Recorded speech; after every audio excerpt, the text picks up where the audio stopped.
तर विद्यार्थी मित्रांनो, इयत्ता 9वीचं आपण याच्या अगोदर इतिहासाचं प्रकरण पाहिलेलं होतं. व्यापार व्यापार आणि उद्योग या प्रकरणाचा अभ्यास आपण याच्या अगोदरच्या तासिकेला आपण केलेला आहात. तो प्रकरण संपलेला होता आणि त्याच्यावरचं जे स्वाध्याय आहे ते स्वाध्याय तुम्हाला मी सोडवण्यासाठी सांगितलेल्या होतं. त्याच्यानंतर आज आपण प्रकरण जे पाहणार आहोत, राज्यशास्त्राचं प्रकरण आता आपण पाहणार आहोत.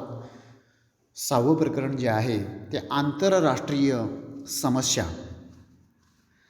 याच्या अगोदर आपण राज्यशास्त्राचे जे प्रकरणं पाहिलेलं आहात त्याच्यामध्ये संयुक्त राष्ट्र संघटनेची स्थापना, त्याचबरोबर भारत आणि अन्य देश, भारताची जी परराष्ट्र धोरणं आहेत त्यासंबंधी माहिती आपण मिळवलेला आहात.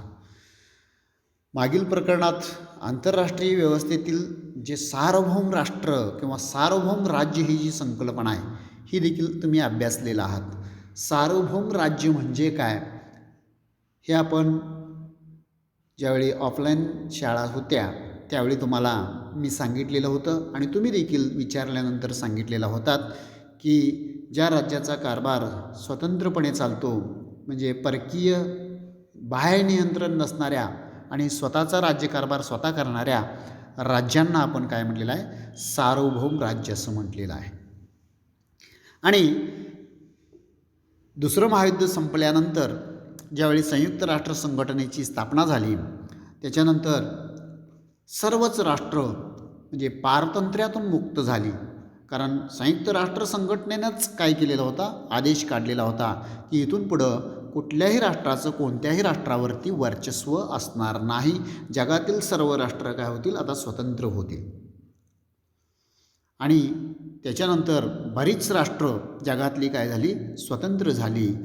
आणि त्या संयुक्त राष्ट्र संघटनेनं ज्यावेळी सर्वांना स्वातंत्र्य देऊन टाकलं त्यावेळी जी स्वतःच्या पायावरती राहू शकणार नाहीत अशा राष्ट्रांचं पालकत्व देखील संयुक्त राष्ट्र संघटनेनं काय केलं होतं, स्वीकारलेलं होतं. आणि ते स्वतःच्या पायावरती त्यांना उभं करण्याचं जोखीम देखील म्हणजे जबाबदारी देखील या संयुक्त राष्ट्र संघटनेनं काय केलं होतं, स्वीकारलेलं होतं. आणि त्यांच्या पायावरती उभा करून परत त्यांना स्वातंत्र्य देण्याचं काम या संयुक्त राष्ट्र संघटनेनं केलेलं आहे. आणि आपला देश देखील 15 ऑगस्ट 1947 रोजी स्वतंत्र झाला आणि आपण देखील स्वतःचं संविधानानं आपला राज्यकारभार करायला सुरुवात केलो. आणि त्याच्यामध्ये आपली जी भारताची परराष्ट्र धोरणं आहेत ती परराष्ट्र धोरणं आपण इतर राष्ट्रांशी कशा पद्धतीनं इतर राष्ट्रांशी आपण संबंध ठेवायचा या संबंधी धोरणं देखील आपण आखलेलं आहोत. आणि त्याच्यामध्ये म्हणजे संविधान जे निर्मिती केली, संविधान समिती जी स्थापन झाली, या संविधान सभेचे अध्यक्ष आणि मसुदा समितीचे अध्यक्ष या सर्वांनी म्हणजे ज्या वेगवेगळ्या समित्या होत्या या समित्यांमार्फत म्हणजे देशाचा कारभार आणि त्याचबरोबर भारताचं परराष्ट्र धोरण काय असावं या संबंधी लिखित स्वरूपात ती धोरणं आखून ठेवलेली आहेत आणि त्यानुसार आपला देशाचा हा कारभार चालतो. त्याचबरोबर हे सगळं करत असताना देशाची सुरक्षितता किंवा देश सुरक्षित राहावं यासाठी देशाची सुरक्षा व्यवस्था देखील तेवढंच काय केलेलं आहे, आपण तोलामोलाचं तयार केलेलं आहे. आपण त्या सुरक्षा व्यवस्थेसंबंधी देखील माहिती काय केलेलं आहात, मागच्या प्रकरणामध्ये घेतलेला आहात. आणि संयुक्त राष्ट्रीय आणि आंतरराष्ट्रीय संघटनेचे उद्दिष्ट देखील आपण काय केलेलं आहात, मागच्या प्रकरणांमध्ये अभ्यासलेलं आहात.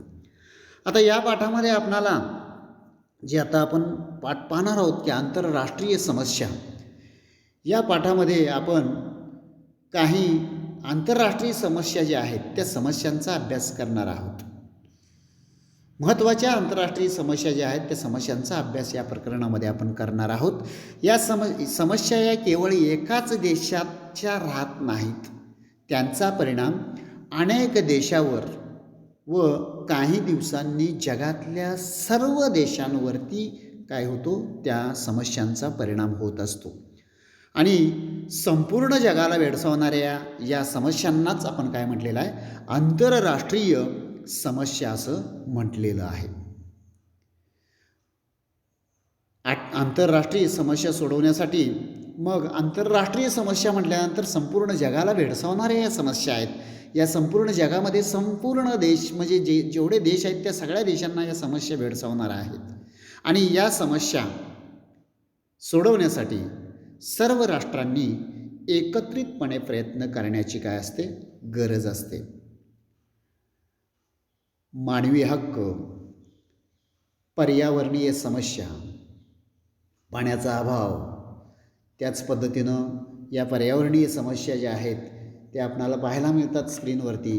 बऱ्याच पर्यावरणीय समस्या आहेत आणि या पर्यावरणीय समस्या त्याच पद्धतीनं दहशतवादी कारवाया, कृत्य तुम्ही पाहिलेलं असाल, तुम्हाला देखील आठवत असेल. मुंबईवरती ताज हॉटेलवरती हल्ला म्हणजे दहशतवादी कृत्य, सीमेवर निर्माण होणारे प्रश्न, ह्या अनेक समस्या आहेत. यांच्या संबंधित ज्या समस्या आहेत त्या समस्यांचा आपण या प्रकरणामध्ये अभ्यास करणार आहोत. आणि त्याच्यामध्ये हे अभ्यास करत असताना फक्त या पर्यावरणीय किंवा मानवी किंवा दहशतवादी समस्या तेवढ्याच नाही आहेत, तर निर्वासितांचे प्रश्नही आता आंतरराष्ट्रीय स्वरूपाचं रूप धारण करू लागलेले आहेत. त्यासंबंधी देखील आपण या प्रकरणामध्ये काय करणार आहोत, विचार करणार आहोत. आता पहिल्यांदा मानवी हक्क या संकल्पनेचा उगम कसा झाला. नैसर्गिक हक्कांच्या संकल्पनेत असल्याचं मानवी हक्क दिसून येतात.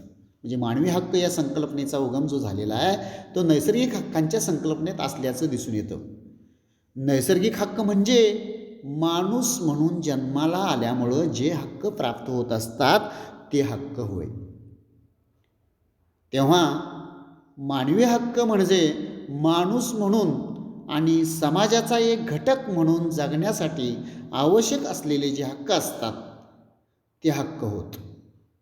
आता तुम्ही इतिहास 8वीचा अभ्यासलेला आहात. याच्यामध्ये अमेरिकन स्वातंत्र्ययुद्ध तुम्ही अभ्यासलेला होतात. फ्रेंच राज्यक्रांती तुम्ही अभ्यासलेला होतात.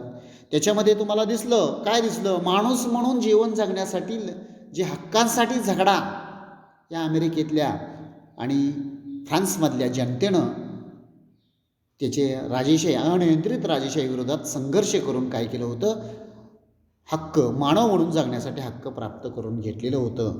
ते आपण पाहिलेला होता.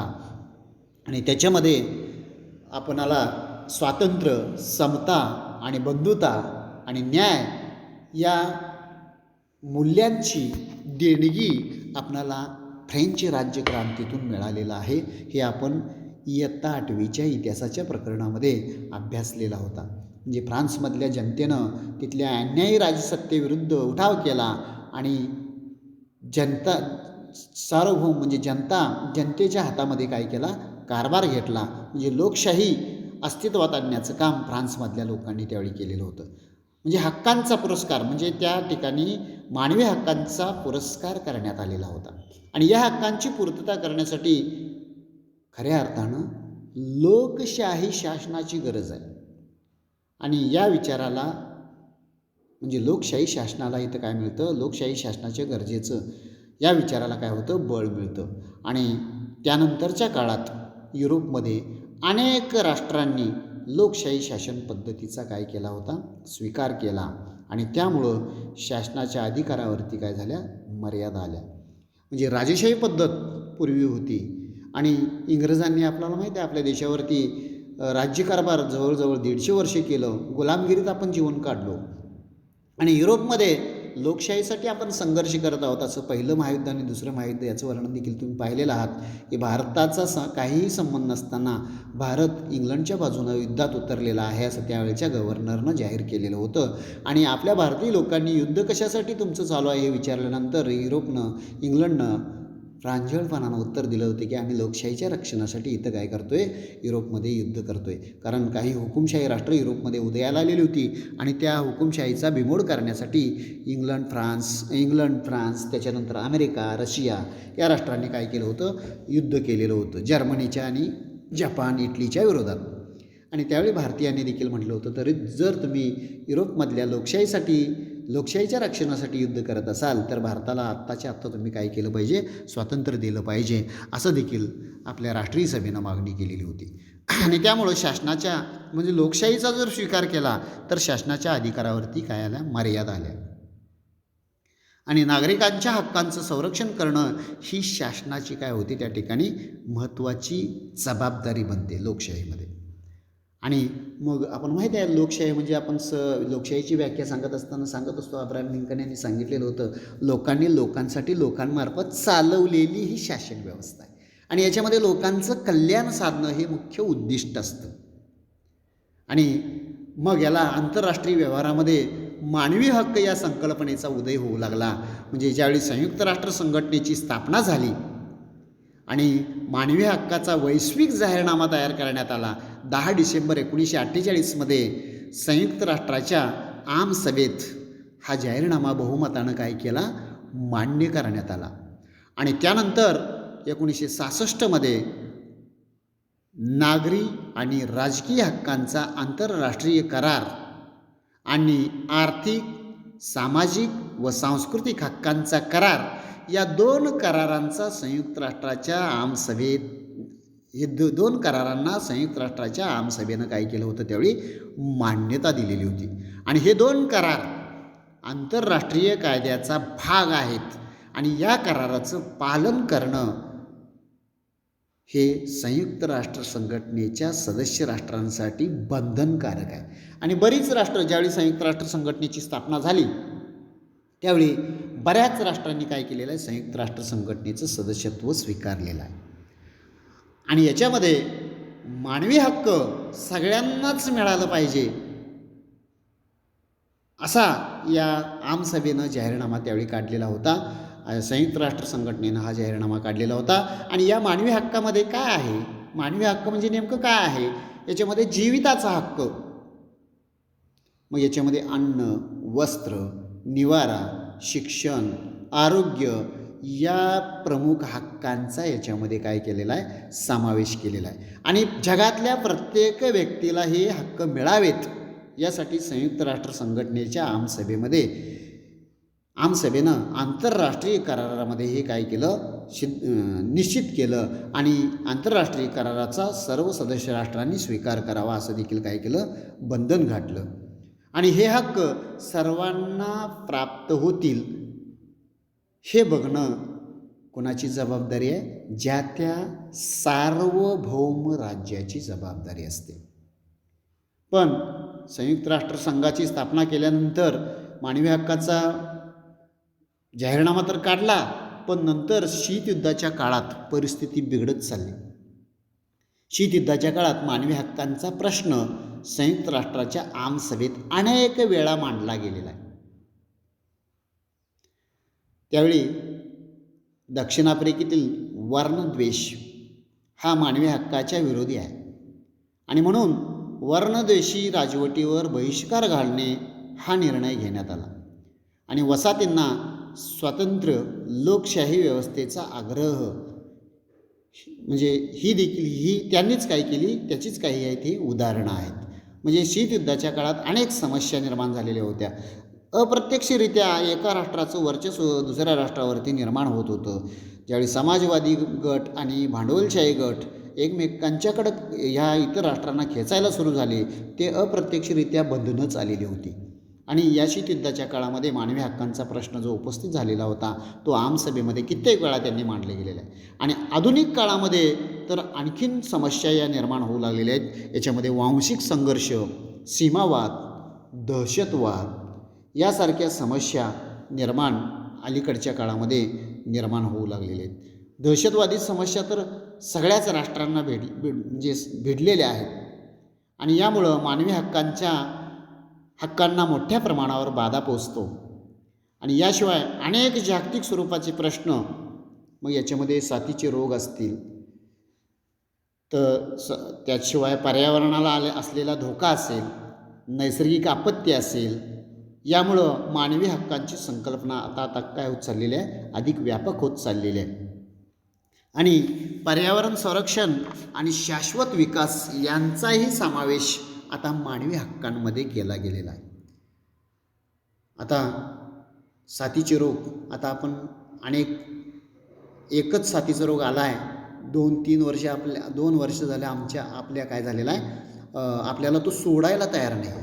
कोरोनासारखा हा साथीचा रोग किंवा हे जैविक रोग जैविक अस्त्र सोडल्याचा हा परिणाम आहे. आणि यासाठी जागतिक स्तरावरून प्रयत्न केलं जाऊ लागलेलं आहे. जगात म्हणजे संयुक्त राष्ट्र संघटनेपासून WHO जागतिक आरोग्य संघटना इथून प्रयत्न म्हणजे सर्व राष्ट्रातल्या लोकांच्या आरोग्याची जबाबदारी देखील ते घेण्याचं काम करतं. आता तुमच्या पाठ्यपुस्तकामध्ये माहीत आहे का तुम्हाला असं विचारलेलं आहे, मानवी हक्काच्या जाहीरनाम्यामध्ये एकूण किती कलम आहेत? 30 कलम आहेत. या जाहीरनाम्यात नागरी स्वातंत्र्यासंबंधी कलम आहेत. त्याचप्रमाणे रोजगाराचा अधिकार, समान कामासाठी समान वेतनाचा अधिकार अशा आर्थिक हक्कांच्या तरतुदी देखील या मानवी हक्काच्या जाहीरनाम्यामध्ये काढलं गेलेलं आहे. सर्व सदस्य राष्ट्रांनी आपल्या नागरिकांना मानवी हक्क द्यावेत हे अपेक्षित आहे.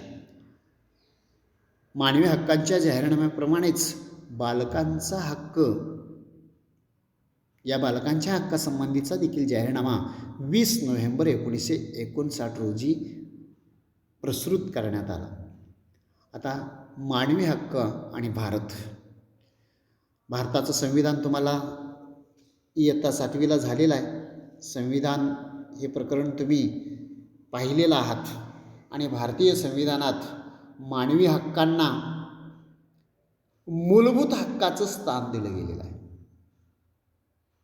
म्हणजे मूलभूत हक्क भाग 1 आणि भाग 2 हे प्रकरण तुम्ही 7वीला शिकलेलं आहात. त्याला आपण मूलभूत हक्क म्हटलेला आहे. म्हणजे संविधानानं या हक्कांना काय केलेलं आहे? मूलभूत हक्क म्हणजे अत्यंत गरजेचे हक्क म्हणून त्याला स्वीकारलेला आहे. आणि संविधानातील मूलभूत हक्कांबरोबर दुर्बल घटक, स्त्रिया, अल्पसंख्याक यांच्या संरक्षणाची जबाबदारी देखील शासनानं काय केलेलं आहे? आपल्यावरती स्वीकारलेलं आहे. आणि 1993 मानवी हक्क संरक्षण कायदा देखील आपल्या भारतानं काय केलं? अंमलात आणला, तयार केला. आणि या कायद्याअंतर्गत म्हणजे राष्ट्रीय मानवी हक्क आयोग आणि दुसरं राज्य मानवी हक्क आयोग या 2 आयोगांची स्थापना देखील करण्यात आलेली आहे. आणि मानवी हक्कांचं उल्लंघन जर झालं तर त्या संबंधात तक्रारीची दखल घेणे आणि त्याबाबत योग्य ती कारवाई करणे ही मानवी हक्क आयोगाची काय आहे? जबाबदारी आहे. म्हणजे अशा पद्धतीनं मानवी हक्कासंदर्भात आपला देश कटिबद्ध आहे. म्हणजे आपल्या मूलभूत हक्कांच्यामध्ये वेगवेगळे हक्क, समतेचा हक्क, याच्यामध्ये आपण पाहिलेले शोषणाविरुद्धचा हक्क, हे हक्क आपणाला मिळालेले आहेत. आणि त्याच्या संरक्षणासाठी काय केलेलं आहे? राष्ट्रीय मानवी हक्क आयोग आणि राज्य मानवी हक्क आयोगाची स्थापना करण्यात आलेली आहे. त्याच्याशिवाय तुम्हाला एक पाठ्यपुस्तकामध्ये करून पहा म्हणून काय केलेलं आहे? एक भाग दिलेला आहे. आणि त्याच्यामध्ये काय केलेलं आहे? तुम्हाला सांगितलेलं आहे की काही इथं समस्या दिलेल्या आहेत आणि त्या समस्यांचं राष्ट्रीय आणि आंतरराष्ट्रीय अशा 2 गटांमध्ये वर्गीकरण करायला तुम्हाला सांगितलेलं आहे.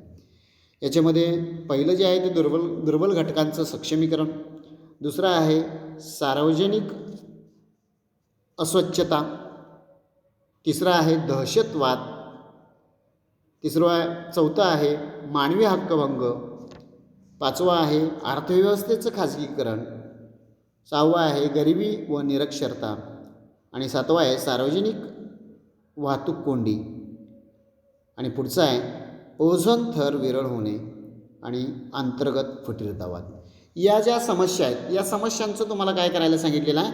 आंतरराष्ट्रीय, राष्ट्रीय समस्या यातल्या कुठल्या आहेत आणि आंतरराष्ट्रीय कुठल्या समस्या आहेत यासंबंधी हा प्रश्न म्हणजे ह्याची विभागणी तुम्हाला, वर्गीकरण तुम्हाला करायला सांगितलेलं आहे.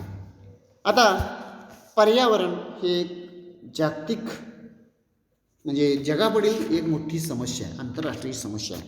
आणि पर्यावरणीय समस्या सध्या काळात जर बघितलात तर मानवी हक्काची संकल्पना अधिक व्यापक झालेली असून सुरक्षित पर्यावरण हा एक महत्त्वाचा मानवी हक्क बनलेला आहे असं मानलं जातं. आंतरराष्ट्रीय स्तरावरती पर्यावरण संरक्षणाची जाणीव किंवा आणि गरज कधी निर्माण झाली तर 1970 ही मांडली गेलेली आहे. मोठ्या प्रमाणावर होत असलेलं औद्योगिकरण, वाढत चाललेली ऊर्जेची गरज यामुळं पर्यावरणाला मोठ्या प्रमाणात काय होत चाललेलं आहे? धोका निर्माण होत चाललेला. आणि असं असे पर्यावरणाचा अभ्यास करणाऱ्या म्हणजे विशेष तज्ज्ञांचं मत आहे की पर्यावरणाला भरपूर धोका निर्माण होत चाललेला आहे. आणि त्या कार्यकर्त्यांनी 22 एप्रिल 1970मध्ये जगात वसुंधरा परिषद म्हणजे वसुंधरा दिवस म्हणून साजरा केला. 22 एप्रिल 1970मध्ये पहिला वसुंधरा दिवस म्हणून साजरा केला. आणि याच्यामध्ये मग शेतीत मोठ्या प्रमाणावर वापरली जाणारी रासायनिक खतं, कीटकनाशकं, वाहनांमुळं होणारं ध्वनी प्रदूषण, अणुऊर्जा भट्ट्यांमधून होणारा किरणोत्सर्गी पदार्थांचं उत्सर्जन, तेल गळती, रासायनिक वायू गळती, या सर्वांमुळं पर्यावरण कसं असुरक्षित बनलेलं आहे. अशा विविध समस्या कशा निर्माण झालेल्या आहेत. या जाणिवेतून पर्यावरण सुरक्षा हा एक महत्त्वाचा आंतरराष्ट्रीय स्तरावरती निर्माण झालेला काय आहे प्रश्न आहे. आणि त्याच्यावरती आंतरराष्ट्रीय पातळीवरती काय होत चाललेले आहेत. वसुंधरा परिषद भरून यावरती म्हणजे वेगवेगळे म्हणजे पर्यावरणीय ज्या समस्या निर्माण झालेल्या आहेत त्या समस्यांवरती उपाययोजना या काढल्या जाऊ लागलेल्या आहेत. आणि 1990 नंतर तर काय झालेलं आहे, जागतिकीकरणाची लाट आली. कारण 1990 नंतर प्रत्येक राष्ट्र आर्थिकदृष्ट्या प्रबळ बनणं प्रत्येकाला महत्त्वाचं वाटत होतं. आणि त्या दृष्टिकोनातून प्रत्येक राष्ट्र पावलं उचलत चाललेला होता. कारण अर्थशास्त्र काय सांगतं, प्राथमिक व्यवसायामधून जास्त नफा होत नसतो किंवा ज्या देशामध्ये प्राथमिक व्यवसाय जास्त प्रमाणात असतात त्या राष्ट्राचा आर्थिक विकास घडून येत नसतो. आणि ज्या राष्ट्रांमध्ये द्वितीयक आणि तृतीयक व्यवसाय जास्त विकसित होतात त्या राष्ट्राचा आर्थिक विकास होतो असं अर्थशास्त्र सांगतं. आणि त्यानुसार 1990 नंतर जागतिकीकरणाचा स्वीकार बऱ्याच राष्ट्रांनी केला. आणि जागतिकीकरणाची लाट आल्यानंतर राष्ट्रांचं परस्परावलंबन वाढलं. आणि त्यामुळं पर्यावरणीय समस्या सोडवण्यासाठी राष्ट्रांनी परस्परांना सहकार्य करण्याची गरज निर्माण झाली. आणि वातावरण प्रदूषित झाल्यामुळं किंवा तेलाच्या किंवा वायू गळतीमुळं पर्यावरणाला निर्माण होणारा जो धोका आहे हा धोका एका राष्ट्रापुरता मर्यादित राहत नाही. तसेच त्याचे परिणाम देखील दीर्घकालीन असतात आणि एकाच राष्ट्राला परिणाम भोगावे लागतात असं नाही. त्यामुळं या परिणामावरती उपाययोजना करण्यासाठी राष्ट्रांना एकत्र येऊन सहमतीनं सहकार्यानं वागणं गरजेचं आहे. हे सगळ्याच राष्ट्रांच्या लक्षात आलं. मग वनस्पती व प्राणी यांच्या प्रजाती नष्ट होणं, मातीचा कस कमी होणं, पाण्याची टंचाई निर्माण होणं, पावसाचं प्रमाण कमी जास्त होणं, तापमानात वाढ होणं, नद्या तलाव वाटणं, नद्या व समुद्राचं प्रदूषण होणं, नवीन रोगांची निर्मिती होणं, आम्लपर्जन्य होणं, ओझोनचे थर विरळ होणं हे पर्यावरणाच्या ऱ्हासाचे दृश्य परिणाम आहेत. आणि यापैकी काही परिणाम हे विशिष्ट राष्ट्रापुरते मर्यादित जरी असले तरी त्याच्या दीर्घकालीन परिणामामुळं त्या प्रश्नांना जागतिक स्वरूप प्राप्त होतं. तर काही प्रश्न मुळातच जागतिक स्वरूपाचे असतात. हे प्रत्येक राष्ट्रांच्या हे लक्षात आलं.